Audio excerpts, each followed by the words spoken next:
Que représente le foyer pour toi? Alors le foyer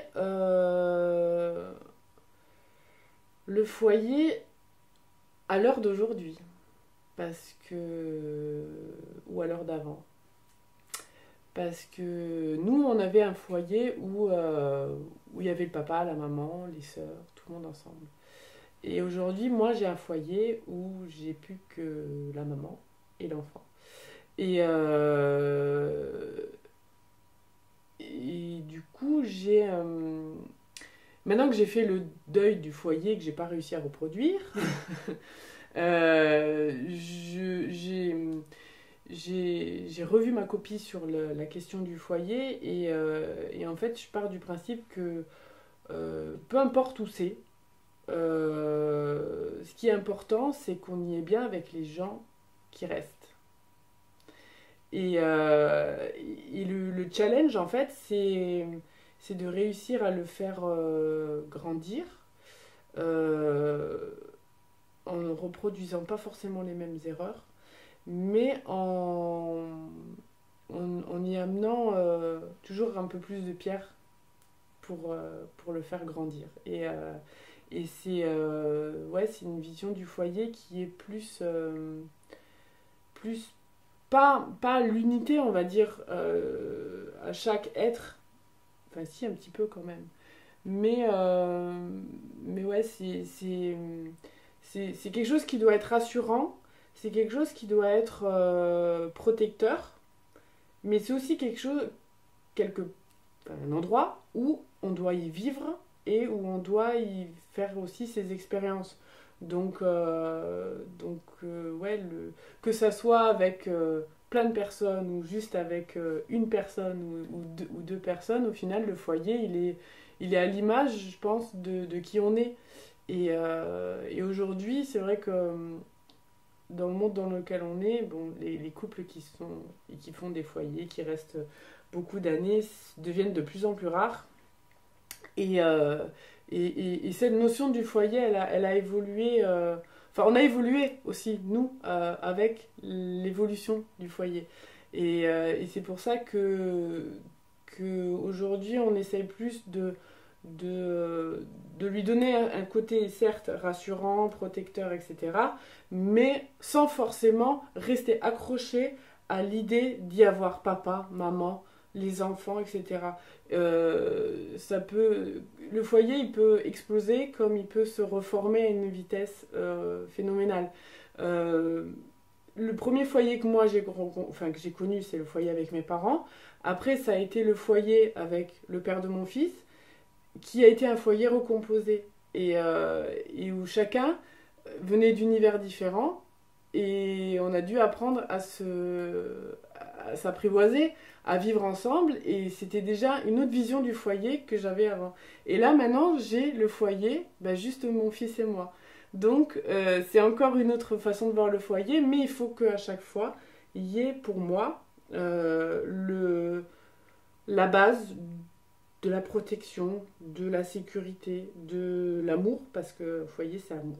Et donc voilà, donc le foyer c'est cette base-là, mais après les gens qui vont y rentrer ou y sortir, c'est bénéf pour eux, ils prennent ce qu'ils ont à prendre. Pour toi, qu'est-ce que devenir une mère? Alors, c'est c'est bouleversant. Alors après, moi je suis une maman qui est pas fusion. Enfin, si, je suis quand même. Je suis fusionnelle avec mon fils. Ça, c'est. On partage énormément de choses, il est présent dans beaucoup de choses, etc. Mais par contre, j'aime avoir ma vie à moi. Je veux pas m'oublier et, euh, et j'essaye que de pas trop l'absorber pour que lui puisse aussi grandir de son côté. Parce que certes, on est maman, on a voulu avoir un enfant, mais on ne peut pas égoïstement se le garder à soi. Donc, donc c'est pour ça que j'ai un rapport avec la parentalité qui est peut-être plus, ouais, plus légère. Euh, je suis pas partisane de me retrouver que pour penser à mon fils, d'être pas bien quand il est pas là, parce que là en plus, comme on fait garde alternée, donc je l'ai pas une semaine sur deux, j'ai pas envie d'être dépendante de lui parce que en fait, il sera pas toute sa vie qu'à moi. Enfin, lui, il a jamais demandé d'être là. Et voilà,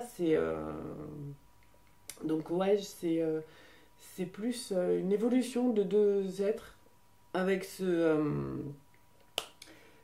lien qui nous unit fort, mais où il faut quand même qu'on s'épanouisse chacun de son côté. À propos de l'éducation de ton fils, Oui. qu'est-ce que tu retiens? Ouh, faut être patiente, hein. Oh la vache. Oui, parce qu'en plus c'est un enfant qui est très,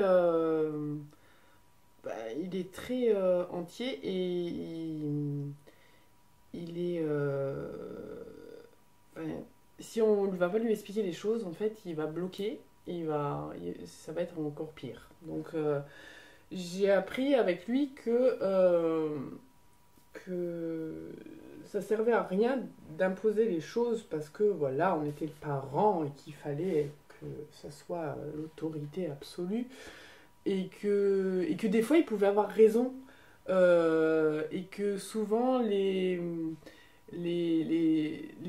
colères qu'il pouvait avoir, les choses comme ça, c'était dû à d'autres facteurs que nous, on ne connaissait pas. Donc moi j'ai appris avec lui, alors souvent, j'ai droit à des critiques, hein, tu es trop cool, tu es trop... Mais en discutant avec lui et en prenant le temps, en faisant pause et en essayant de comprendre ce qui lui le met dans cet état, euh, ben, j'ai appris à relativiser sur certaines choses et que les explications... c'était important quand même que... Parce qu'en plus, moi, il est bélier, donc du moment qu'on y va de front, lui, il répond de front, et qu'à partir de là, on retient plus rien, enfin, on n'en tire plus rien, pardon. Mais oui, ça m'a appris à écouter peut-être. Et qu'est-ce que tu souhaiterais qu'il retienne de toi, ton fils? L'empathie. C'est quelque chose qu'il a... Alors, c'est quelqu'un de très altruiste, mais des fois, il n'a pas la notion d'empathie qui est positionnée au bon endroit. Et en fait, des fois, ça lui pose problème parce qu'il ne perçoit pas les choses de façon juste. Alors après, la justesse, c'est aussi coller aux principes moraux de la société, mais ouais, j'aimerais qu'ils retiennent l'empathie pour plus tard justement arriver à nuancer les choses et à s'adapter peut-être plus facilement aux situations et ça peut, je pense, l'aider pour plus tard. Qu'est-ce qui donne un sens à ta vie? Alors, il y a beaucoup de mères qui diraient leur fils. Mais moi, alors, je l'aime beaucoup, mais énormément. Mais j'ai pas envie de baser ma vie sur lui. Donc, il fait partie des outils que j'ai pour donner un sens à ma vie, mais je veux pas que ça soit l'outil principal, parce que c'est quand même un être qui doit être à part entière. Je l'ai voulu, enfin on l'a voulu avec son papa, il n'y a pas voilà, il n'a pas à demander à être là, il demande qu'à une chose, lui c'est exister par lui-même. Donc si je viens à trop miser mon existence sur lui et son existence à lui, c'est pas ça le but. Le but c'est mon existence. Donc il faut que j'y arrive par moi-même. Donc il fait partie de mes outils, mais il y en a plein d'autres. Ça va être ça va être le professionnel, l'amour, ça va être plein de choses. Mais bon, il est quand même un gros outil, ce qui prend beaucoup de place, mais j'ai pas envie que ça soit lui qui donne un sens à mon existence. c'est peut-être la réponse que beaucoup de mères vont donner, parce que ça s'entend, hein, mais moi j'ai envie de le préserver de ça, parce que j'ai pas envie de lui transmettre aussi des mauvaises vibrations qui auraient pu être mes attentes à travers lui. Voilà, je veux vraiment qu'il- que lui fasse ses choix, que lui vive ses expériences. Et je serai là pour le guider toujours, je serai là pour le conseiller, etc. Mais j'ai pas envie de baser mon existence sur mon enfant. Il a quel âge? Il a 6 ans et demi.